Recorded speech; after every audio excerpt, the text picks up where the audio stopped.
Okay, wow, I'm not even thinking about this one because the ending to Jessica Jones episode 6 is really that epic. So I've been saying spoiler warnings, but I said last episode I'm saving big spoiler warnings for the following episodes, but I want to talk about what just happened right now, and so we're going to do it. Massive spoiler warnings. If you have not watched episode 6, turn it off now because this episode has a minor subplot about Kilgrave, the mind-controlling dude, going around and looking for something. It starts with him getting a shitload of money, and then he takes that money and he goes and he buys a house. Which is interesting because he cheats his way into the money, but then instead of cheating his way into getting the house by just saying, give me your house for this penny, he says, hey, look, I got $1.2 million, give me your house, I'll give you the money. So this guy's got a lot of layers to him. He's still a sadistic, crazy, creepy asshole, but there's a lot going on in the inside of him, and that just makes him really cool. Just like everything else about the show, there's a lot more beneath the there's a lot more to it beneath the surface than your average affair, and that just makes it infinitely more interesting. Now, why was Kilgrave so interested in this house? Because it was the house that Jessica grew up in, which is kind of cool because the entire series, whenever Jessica starts questioning things, she has this little mantra that she starts saying in order to start feeling more like herself, to try and ground herself out more, and it's like the streets that she grew up on. So there's this great final shot of the series as it pulls back from the house, and we see Higgins Boulevard and Birch Street or whatever it is, so we know that this is Jessica's house after seeing Kilgrave find markings that are like Jessica at 11 years old, and you're like, is this Jessica's house? Why is he doing that? And then you pull out, and it is Jessica's house! Ah! But where's it going? This is something I've wanted to talk about for a few episodes now. What is Kilgrave's endgame? I mean, I don't want to have, the whole enchilada thrown at my face. I don't want things spoiled, earlier than it has to be, because this character is intriguing, his motivations are intriguing, and why he's doing these things are intriguing.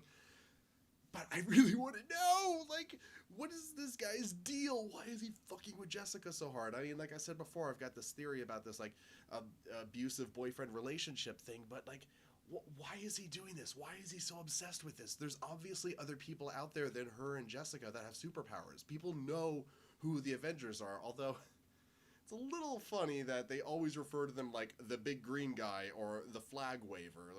Why can't they just say Captain America or Hulk? I mean, it can't be that they forgot the names. You go up to any random person in the world right now and you show them a picture of the Hulk or you show them a picture of Captain America and they'll know who they are, and that's the real world. I mean, I find it difficult to believe that people don't know off the top of their heads who Hulk or Captain America are in the world where Hulk and Captain America are, widely known entities that just recently fought off a massive alien invasion from New York City, and this show is in New York City, so I just find it difficult to believe that another superhero in the world of Hulk and Captain America, after the events of Avengers 1, don't know who Hulk and Captain America's names are off the top of their head.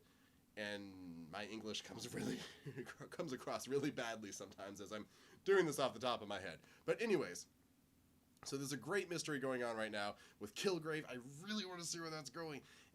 But the emotional core of this episode is Jessica Jones and Luke Cage looking into the death of Luke Cage's wife. And I'm pretty sure I mentioned this already in episode 3, that because it's got the title Wow, that we know that Jessica, while she was under the influence of Kilgrave, killed Luke Cage's wife, and now there's the chance that all that's going to come to head. And I'm not spoiling anything, but it's just so good. This show hits you in the feels so hard while having these great subplots that tie into these bigger stories, and it's just such compelling writing. And then this episode, and that last one kind of teased it, and this one really goes into abortion.